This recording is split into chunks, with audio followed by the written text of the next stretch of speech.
So joining us now is Fox News contributor Mark Thiessen. Just want to show a little montage of Democrats saying they will not give any funding to ICE. We are not a community that supports terrorizing folks just because of their immigration status and U.S. citizens who are out there protesting. So I look forward to being a solid no vote. We shouldn't be giving DHS a penny, not tomorrow, not the next day, not ever, without any type of concessions and without any type of actual negotiation. Democrats are being asked to support ICE, and we're saying we're not going to fund public executions. Okay, can you parse for us the politics and the policy? Because I don't think they're exactly the same, but they're colliding.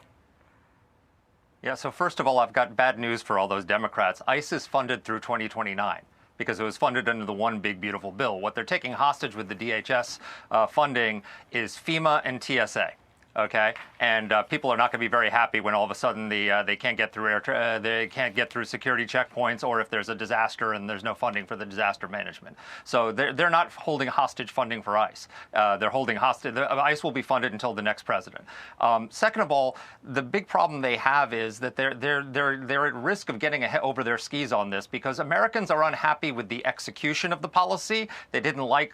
They think Trump has been too tough. They didn't like seeing 2 Americans killed, even regardless of the circumstances, but they support the underlying policy. Every poll shows that 6 in 10 Americans support deportation. They oppose shutting down the government over it, and 9 in 10 support deporting aliens with criminal records. So if Trump can fix the execution and come across as with reasonable compromises on that, then he wins because the American people back the underlying policy. So Democrats seem to think that Americans have turned against ICE, they've turned against deportation, they're on their side for open borders. They're not. Okay. Also, Senator Thune, because in this back and forth, because of the way the Congress works, he is saying that talks must include cooperation with local law enforcement. Here's where he stands. Yeah.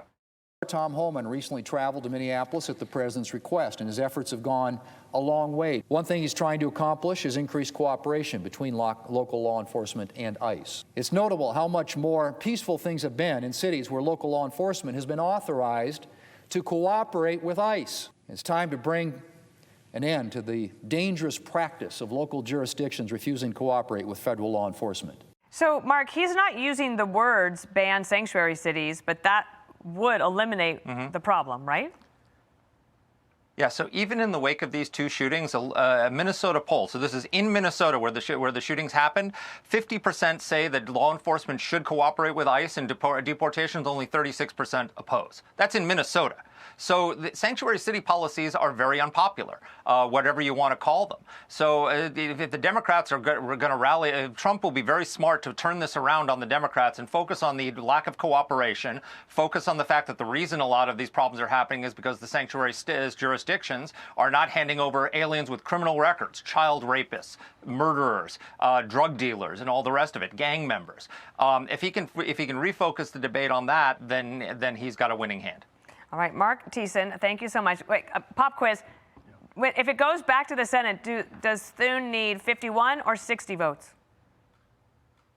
So here's the thing: he can be, if the Democrats are intransigent, he can actually fund it through a budget reconciliation bill. He could fund. They could pull the plug on the negotiations through a budget reconciliation. So they could. Right now they need 60, but they could do it with 51. You know why I didn't know? Because I was on the House side. I was a House side person, and you were over there on the more elite side. Great to see you. Thanks, Mark. Hey everyone, I'm Emily Campagno. Catch me and my co-hosts Harris Faulkner and Kaylee McEnany on Outnumbered every weekday at 12 p.m. Eastern, or set your DVR. Also, don't forget to subscribe to the Fox News YouTube page for daily highlights.